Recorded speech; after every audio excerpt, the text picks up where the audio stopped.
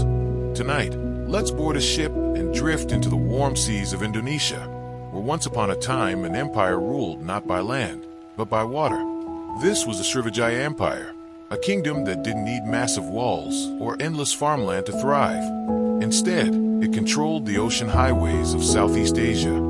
Think of them as the traffic cops of the ancient seas, making sure every merchant ship paid its dues before sailing through. For hundreds of years, Srivijaya was the big boss of waters, a hub of trade, faith, and culture. And yet, for centuries, it was almost completely forgotten. Masters of the sea lanes. Srivijaya rose around the 7th century, based on the island of Sumatra in modern-day Indonesia. Its power came not from sprawling conquests on land, but from its strategic location. If you look at a map, Southeast Asia sits right between the Indian Ocean and the South China Sea.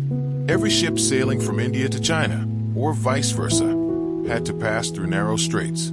Srivijaya controlled those bottlenecks, especially the Strait of Malacca, one of the busiest waterways in the world even today.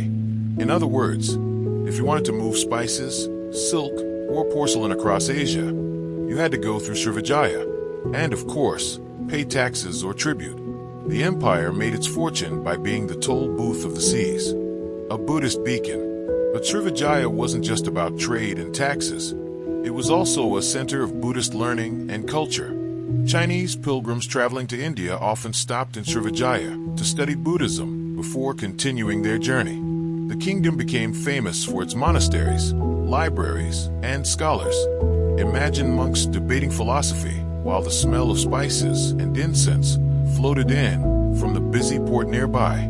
One famous Chinese monk, I Ching, wrote about his time studying in Srivijaya in the 7th century.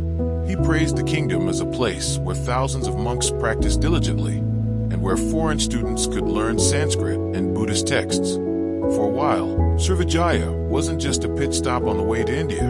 It was a classroom for the Buddhist world. Global influence. At its height, Srivijaya's influence stretched across much of maritime Southeast Asia. It commanded fleets of ships, managed trade between India and China, and maintained relations with the Tang dynasty and Indian kingdoms. Merchants came from across the globe, Arabs, Indians, Chinese, bringing with them goods like spices, ivory, and textiles. Srivijaya sent back gold, camphor, sandalwood, and resins prized for perfumes and medicines. You could say Srivijaya was the melting pot of the seas. Cultures blended, religions mixed, and ideas flowed as easily as the tides. The fall of Srivijaya. But, like every story we've told, Srivijaya's golden age didn't last forever. By the 11th century, rival powers were rising. In 1025, the Chola dynasty from southern India launched a massive naval raid against Srivijaya, sacking its ports and weakening its grip on trade. Imagine hundreds of ships sailing across the Bay of Bengal just to crash the Srivijayan monopoly. That's how valuable those sea lanes were. After that, Srivijaya's control slipped. New maritime kingdoms emerged, trade routes shifted, and by the 13th century, Srivijaya was no longer the top dog of the seas. Eventually, the empire faded into obscurity, swallowed by jungle and time, forgotten for centuries. Here's the strange part. For centuries, almost no one remembered Srivijaya at all. Unlike Angkor with its towering temples, Srivijaya didn't leave behind giant stone monuments. Its capital, likely near modern-day Palembang in Sumatra, was built mostly of wood, and wood doesn't last long in a humid rainforest. By the time Europeans sailed into the region centuries later, Srivijaya had already vanished. Local traditions remembered little, and history books barely mentioned it. For a long time, it was a ghost empire, lost to memory. It wasn't until the late 19th and early 20th centuries, when archaeologists pieced together Chinese records, inscriptions, and scattered ruins, that Srivijaya was rediscovered. Only then did the world realize, wait a second, there was a whole maritime superpower here. Echoes on the water. So, what's left of Srivijaya today? Not much you can touch. A few inscriptions, some scattered ruins, and artifacts pulled from the rivers and soil. But its spirit lingers in Southeast Asia's history.